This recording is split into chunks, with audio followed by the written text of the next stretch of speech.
On Tuesday, Variety released its new cover. Looks like this. It's a picture of Hamilton's Brandon Victor Dixon. Yes, the guy who lectured Mike Pence while Pence was enjoying a night out with the wife. HBO's Lena Dunham, Michael Moore, Chelsea Handler, and CNN's Van Jones. They're all holding a large American flag, looking upset and somber, as you can see. Dunham wears a shirt that says, "Women are powerful and dangerous," as she seems to hide behind the aging Large Moore. Handler wears a shirt reading, "Let's get to work. Now what?" On the eve of Trump's inauguration, Hollywood and the media raised their voices, says the headline. Well, here's what. Please keep doing this, Hollywood celebrities. It will ensure that you continue to lose. First off, we should never be lectured by the likes of Lena Dunham, a self-described sexual abuser of her own sister, or Michael Moore, the guy who does propaganda about the glories of Cuba's healthcare. But more than that, Hollywood seems completely oblivious to the fact that their shrill hysteria over Trump's election actually drives Americans into Trump's camp. It's all obnoxious and overwrought. Here are just a few of the latest Hollywood idiot stories. First, the near-octogenarian members of Green Day have released a new song tearing into Donald Trump, cobbling together footage of KKK rallies with Trump talking. Billy Joe Armstrong, 44, warbles, "A new day dawning comes without warning, so don't think twice. We live in troubled times." Ooh. Meanwhile, Joss Whedon, the guy behind the mediocre Avengers flicks, jokes about Paul Ryan being raped to death by a rhinoceros. Nicole Kidman had the temerity to say that the president ought to be given a baseline level of support, and Whedon then tweeted out that she was a, quote, puppet for Trump. Broadway's Jennifer Holliday. She was forced out of singing at the inauguration due to death threats. Too bad she didn't lecture Mike Pence at a show or anything, then she'd be a hero. Holliday wasn't the only one ousted from the inauguration over death threats, so is Andrea Bocelli. Steve Harvey, he was labeled a mediocre negro by Mark Lamont Hill for meeting with Trump over inner city community development. And then Hollywood wonders why Americans don't take them seriously on politics. Here's the truth. At least half of Americans feel scorned by Hollywood, and they should, because Hollywood scorns them. When I researched my book, Primetime Propaganda, I spoke with the top creators in Hollywood history. They thought I was a leftist, so they freely admitted to discriminating against conservatives in Hollywood and picturing middle Americans as rubes and racists, and treating their shows as propaganda outlets for their viewpoints. No wonder Americans just get sick when they see covers like the one from Variety. Michael Moore posing with the flag. This is the same guy who said that Trump supporters are legal terrorists, but actual terrorists are Minutemen. Well, that makes most Americans queasy. Treating Lena Dunham like a moral voice, despite her ardent love for abortion and her overt bragging about masturbating next to her 11-year-old sister in bed, yeah, that sort of nauseates Americans, too. Acting as though Chelsea Handler, a woman who said she should be applauded for her 2 abortions, as a beacon of light, that's pretty disgusting. So, Hollywood, keep it coming. Nothing drives Americans away from leftism quite like the specter of uber-rich, uber-famous, uber-immoral leftists treating them as dreck to be scraped from their shoes. It worked so well for Hillary Clinton, she's creeping around the woods of Chappaqua as Donald Trump becomes the 45th president of the United States. I'm Ben Shapiro. This is The Ben Shapiro Show. Yes, we have tons to get to, as always, today. Very exciting show planned for you with a lot of deconstructing of culture coming up near the end, a lot of race talk, lots of stuff going on. But first, we have to say thank you to one of our great sponsors, Birch Gold. So if you're interested in investing in precious metals, then Birch Gold is the way to do it. Birch Gold Group has a long-standing track record of continued success. They have lots of 5-star reviews. They have an A+ rating from the Better Business Bureau. And they have a free information kit on how you can invest in physical precious metals. So it's not just, them sending you like a stock. It's actual physical precious metals. And they have a 16-page comprehensive kit that tells you how to do this, how to protect your savings, how you can move your money out of your IRA or 401k into precious metals without tax consequences. They are the experts at this. Birchgold.com is how to get in touch. Birchgold.com/Ben. And if you're concerned about the future of the economy, and who wouldn't be considering how volatile the economy is and will continue to be, you need to have at least part of your portfolio in precious metals. Birch Gold can help you do that. Ask all your questions at birchgold.com/Ben, birchgold.com/Ben, and then they're the people I would trust to invest in precious metals. Okay, so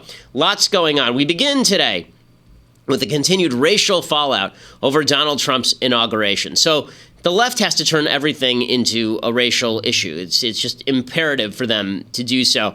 And so they continue to trot forward John Lewis, the congressman from Georgia and the civil rights hero, to claim that Donald Trump is not really legit. It turns out, and by the way, that John Lewis actually, this is the second inauguration he's boycotting. He also boycotted George W. Bush's inauguration.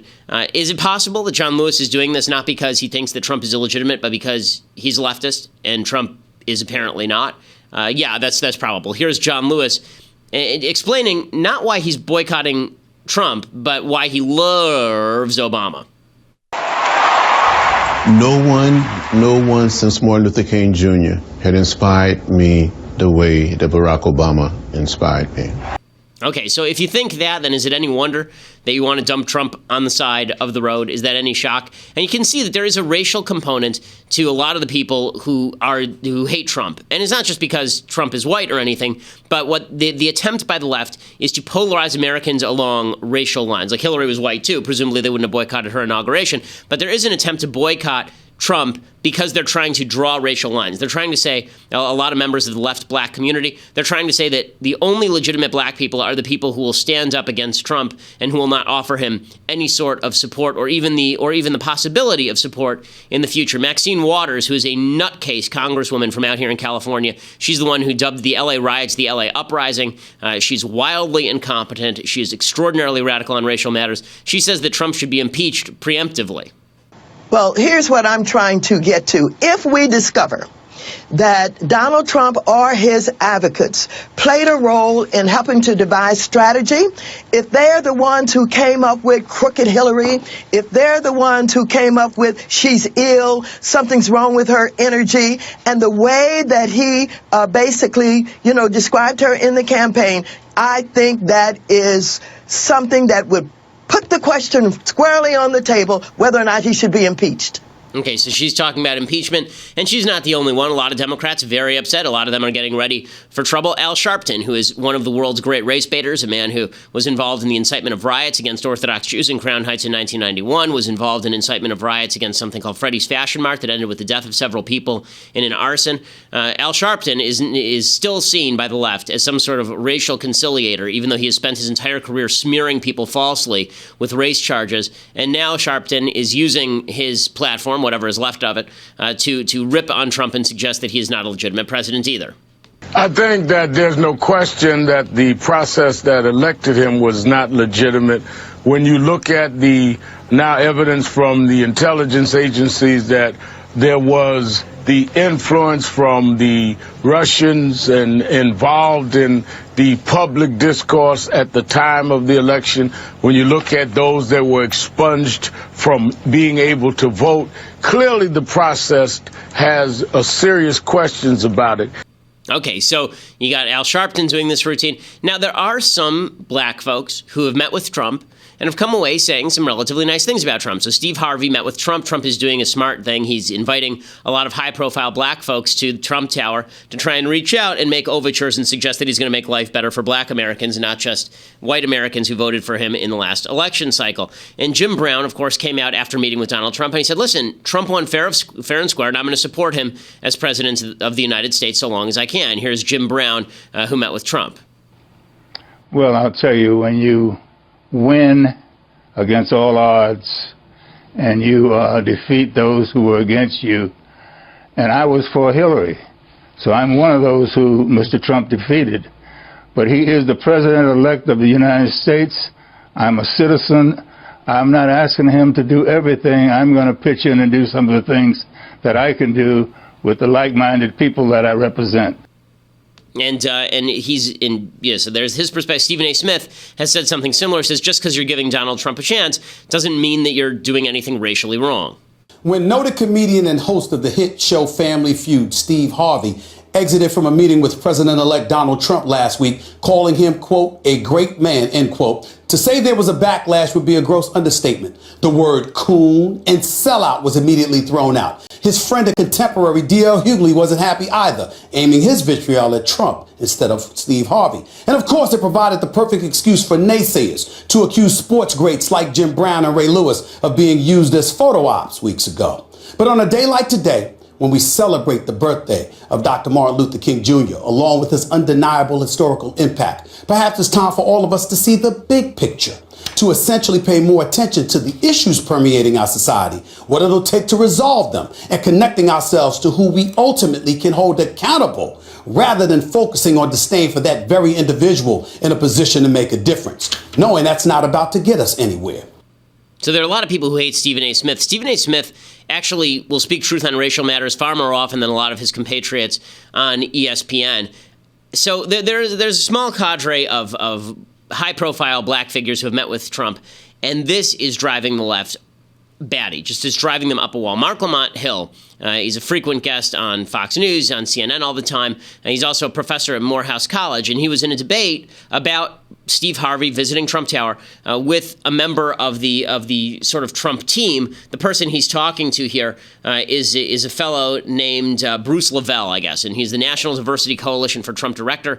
Bruce Lavelle, that's the black guy who you will see second from the left there. I think that's Gemma Green, and I can't remember the name of the anchor here. In any case, the only two who matter for this particular conversation are the two on the right-hand side of your screen, and that would be Mark Lamont Hill and Bruce Lavelle. And here is them going at it over the fact that Steve Harvey met with Trump. It was a bunch of mediocre Negroes being dragged in front of TV as a photo op for Donald Trump's exploitative campaign against black people, and you are. Okay, how are you gonna? So now you want a name call, Mark? Simone, you better jump in if you want to talk. Now you want a name call. Now you want a name call. Okay, so he calls them, if you missed it, because it was pretty quick there, he calls them mediocre Negroes. And that's what Mark Lamont Hill says there. So here's how this conversation actually went. What happened is that Hill talked about people like Steve Harvey and Jim Brown. He said, to keep bringing comedians and actors and athletes to represent black interests is demeaning, it's disrespectful, it's condescending. Bring some people up there with some expertise, Donald Trump. Don't just bring up people to entertain. And so Bruce Lavelle said, well, you don't even know what they talked about. And Hill said, well, unless Steve Harvey turned into a policy analyst in the behind-the-scenes meeting, it doesn't matter whether I was there. My concern is the people he's trumpeting up and putting in front of the cameras. And then after Lavelle said that was silly, Hill exploded. He said it's a bunch of mediocre Negroes being dragged in front of TV as a photo op for Donald Trump's exploitative campaign against black people, and you are a prime example of that. So Bruce Lavelle is a prime example of a mediocre Negro being dragged in front of TV as a photo op for Donald Trump's exploitative campaign against black people. So a few points to be made on this. Number one, people on the left do not get to complain about Donald Trump meeting with celebrities on political matters. They don't, okay? Hillary's entire campaign was built around celebrities. We showed you that picture from Variety. We can bring that up again. Half the people on this cover were openly campaigning for Hillary Clinton, right? Lena Dunham was openly campaigning for Hillary Clinton. Chelsea Handler was openly campaigning for Hillary Clinton. Michael Moore was a Hillary Clinton fan, even though he was more of a Bernie Sanders guy. The fellow Dixon over here, I believe he campaigned for Hillary Clinton. No problem there for the left. That's totally fine, right? Celebrities campaigning for Democrats, that's totally fine. And, you know, you have Lamont Hill saying that it's just terrible that Trump would meet with all of these black celebrities to push his particular agenda for inner cities. Leonardo DiCaprio was invited to the White House by Barack Obama to discuss global warming just back in October. Angelina Jolie came to the White House and talked with Obama about Sarajevo. Angelina Jolie, like the Tomb Raider person, right? Brad Pitt, at the same time that she was meeting with President Obama, Brad Pitt was talking with Vice President Biden about New Orleans rebuilding. Brad Pitt about New Orleans, because I guess one time he'd been to New Orleans. No one really understands. Okay, during the 2008, Obama actually sought advice on the Middle East from George Clooney. Yes, George Clooney, the guy from Syriana and Tomorrowland, right? And Mark Lamont Hill obviously had no problem with Meryl Streep ripping on Trump. It's also worth noting, by the way, Martin Luther King, during the March on Washington, he reached out to tons of celebrities. Joseph Mankiewicz and Charlton Heston and James Baldwin and Paul Newman and Jackie Robinson and Joan Baez and Bob Dylan and Sammy Davis Jr. and Harry Belafonte and Ruby Dee and Burt Lancaster. If you look at the pictures, it was all celebrities, tons of celebrities. There were some in Selma, many in the March on Washington. And the left was fine with that. So let's not pretend that suddenly they've erected this barrier between celebrity and politics. That's absolute nonsense. The reason Lamont Hill is really pissed is because for the left is the entire kind of moral superiority, unearned moral superiority of the left is based on the unsupportable, unsubstantiated belief that they are the sole representatives of minority interests in America, that they stand up for these discrete and insular minorities against the evil American system. And so when there are black people who say, well, you don't stand for me, then they've got a problem because it sort of undermines their own identity. Well, if they can't represent all black people, then what exactly are they representing? What do they stand for? What if a lot of black people say, well, we don't need your help. We're fine. America's a good place. We hope that Trump does well. Well, then they get very, very upset and they get to call people mediocre Negroes. It's funny. Mark Lamont Hill once said that black people are incapable of racism because they don't have the institutional power in order to be responsible for racism. Well, Mark Lamont Hill certainly has the institutional power to be racist against Steve Harvey. You know, race is not politics. Race is not politics. Just because you're white doesn't mean that you vote because you're white according to white interests. Just because you're black doesn't mean that you vote because you're black according to black interests. Sometimes people say, well, if you're Jewish, you're expected to be pro-Israel. Right, because Judaism is an actual religion. Right? Your ethnicity is not important to me. Your actual religious practice is. The same thing is not true of your color. Your color, your birthplace, none of that matters when it comes to politics, but the left has to insist that all of that matters when it comes to politics, and so they have to cast out all traitors from the hall. And that means that, obviously, people like Jim Brown and Steve Harvey, they have to be thrown aside because Mark Lamont Hill thinks they're mediocre Negroes. Never mind that Steve Harvey, by the way, has an audience of 4 million people on his radio show every day and is worth about $100 million. He's a mediocre Negro. He's a mediocre Negro, as opposed to Mark Lamont Hill, who snipes at him on CNN. Really quite disgusting. And racially charged. And we'll get to more of that in just a second. But first, we have to direct your attention to another podcast that you should subscribe to right now on iTunes or Stitcher or Wondery.com, wherever you listen to podcasts. And that podcast is called Terms. Okay, so this is a drama podcast. That's what it is. It's a podcast that's fictional, and it's really entertaining. I've listened to it. Really exciting, really entertaining. It's a political podcast, sort of a political thriller, really well produced and interesting to listen to. The basic premise is this. America votes in a really controversial president, and the two-term exiting president decides that he wants to do something to stop this guy from taking office. And what ensues from there is really fascinating. Constitutional crisis, the sort of manipulation that goes on behind the scenes. As somebody who loves politics and as somebody who also loves political fiction, Terms is a great piece of work, and you should definitely take a listen. You can subscribe again at iTunes, Stitcher, Wondery.com, or wherever you listen to the podcasts. It really is quite addictive. So they bring out these new episodes every Monday, and so you can listen to it every Monday as the episodes drop. They've got some back episodes, obviously, available, and you can listen to those and catch up. So iTunes, Stitcher, Wondery, or wherever you listen to podcasts, check it out right now and make sure that you subscribe. Okay, so the Republicans react to all of this sort of race baiting in the way that you would imagine they would react. Sean Spicer of the RNC, he comes out, he says, look, John Lewis started all of this. You know, all of the left is very upset that Trump is attacking John Lewis. John Lewis is the one who dropped the bomb here. It wasn't Trump. Let's talk about the latest battle we've just been reporting on between the president-elect and Congressman John Lewis. The president-elect attacking John Lewis's district, his service to this country. We're looking at 4 days to the run-up of the inauguration. Was this the proper way to handle this for the president-elect?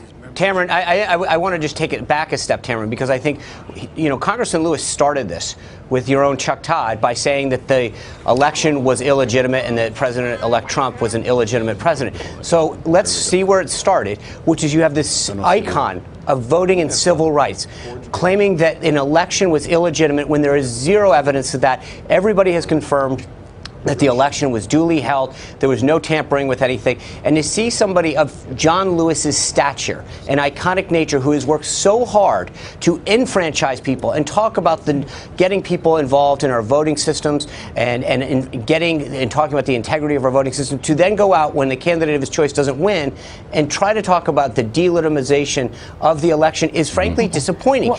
Okay, and Sean Spicer is exactly right. Now, in a second, we're going to have to break here on Facebook and YouTube. But in a second, we're going to talk about why Sean Spicer and Trump actually gets it right, why Trump is popular with Republicans, and why Marco Rubio actually gets it wrong on John Lewis and Trump, which is something that is, you know, not something I usually say. Usually in a fight between Trump and Rubio, I'm going to be on Rubio's side. On this one, I think that Rubio is incorrect. We'll talk about all of that over at dailywire.com. Go over to dailywire.com, become a subscriber, $8 a month. If you're an annual subscriber, you still get a free signed copy of my book, True Allegiance. So go over and check it out now. We have a Shapiro store that's going to be coming shortly. We're going to have new goodies. I think we're going to start adding those next week at dailywire.com for our subscribers. Plus, you can watch the rest of us live. You can watch Klavan live. You can become part of the mailbag, which we do on Thursdays. And as I say, lots more goodies coming for subscribers. dailywire.com to subscribe. Also, listen to us and subscribe to our show at iTunes or SoundCloud. And you can listen to us every day. Make sure that you post a review over at iTunes. Tell them how wonderful we are, because if you listen, you know that we are the best. So make sure that you check it out. We are the biggest conservative podcast in the United States.